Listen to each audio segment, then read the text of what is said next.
আলপনা রানীর ইচ্ছে রাজভাণ্ডারের মতো তার একটা বিশাল ভাণ্ডার থাকবে, আর সবাইকে তিনি বিনামূল্যে বীজ বিতরণ করবেন।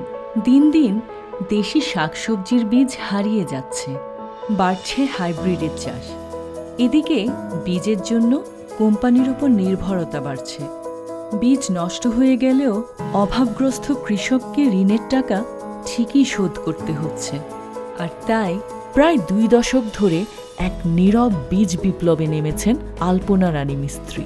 এই প্রকৃতি সচেতন নারী বিলুপ্তি ঠেকাতে নিজ উদ্যোগে বীজ সংরক্ষণ করছেন। বীজের মালিকানা যদি কৃষকের কাছে না থাকে, তাহলে তার দুর্ভোগ কোনো দিন কমবে না।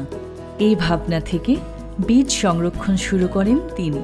ভিন্ন জাত বা ভিন্ন ধরনের বীজের সন্ধান পেলে সাথে সাথে তা সংগ্রহ করেন।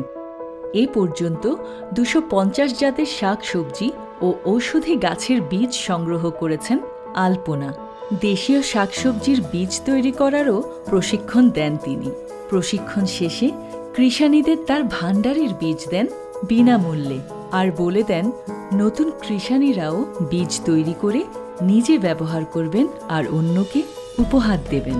এভাবে একদিন কৃষানীদের ভাণ্ডার উপচে পড়বে শস্য বীজে। বীজ তোলা, শুকানো, বিতরণ করতে অনেক সময় চলে গেলেও আলপনা রানী কাজটা খুব ভালোবেসেই করেন। কৃষানীরাও আলপনাকে তার নিজেদের উৎপাদিত বীজ উপহার দেয়। খুব আনন্দ হয় আলপনার।